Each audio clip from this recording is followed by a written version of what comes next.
se zahvaljujem zelo velikemu številu državljank in državljanov, ki so sprejeli ukrepe, s katerimi se zmanjšujejo nekatere pravice.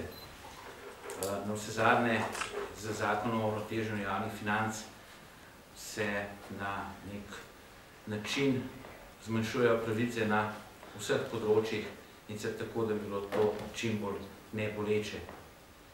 Med drugim se zmanjšujejo tudi nekateri zneski iz naslova pokojninskega zakona. Tukaj moramo seveda reči, da ne gre za to, da se komorkoli jemlje pravice do pokojnine. Gre izključno za to, da nekaterih zneskov, za katere niso bili plačani prispevki, ni možno dejansko več izplačevati. Ne zaradi tega, ker bi to si kdorkoli želel, ampak predvsem zaradi tega, ker ni denarja. In če ni denarja, seveda pomeni, da je treba zmanjšati porabo. Tu pa ne gre za to, da bi se zmanjševali tisti zneski, tisti dodatki, za katere so bili plačani prispevki. Gre izključno za dodatke, ki izhajajo iz nekaterih privilegijev, ki so bili skozi leta, skozi desetletja vnešeni v zakon o pokojninskem in invalidskem zavarovanju. Zaradi tega se s temi ukrepi nikogar ne spravlja v neenakopraven položaj, ker je že sam zakon z določbami, ki daje nekaterim več denarja za manj dela, privilegiran oziroma je dal privilegije določenim skupinam oseb.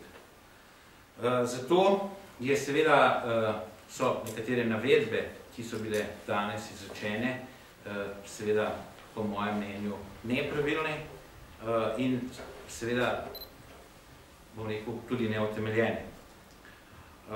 Glede protiustavnosti teh določb, jaz sem zelo pogosto presenečen, kdo v tej državi vse govori, da je neka določba protiustavna.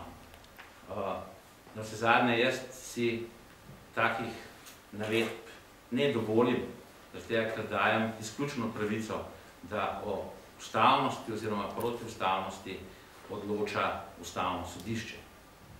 In Ustavno sodišče bo odločalo tudi o nekaterih določbah zakona o uravnoteženju javnih financ in če bo ugotovilo, da so katerekoli odločbe protiustavne, jih bo seveda ta državni zbor popravil. Jaz mislim, da tudi večina ljudi v državi razume, da je treba znižati javno porabo in da enostavno ne moremo živeti na račun nekoga ali drugače povedano na račun prihodnjih generacij s tem, če se država dodatno zadolžuje.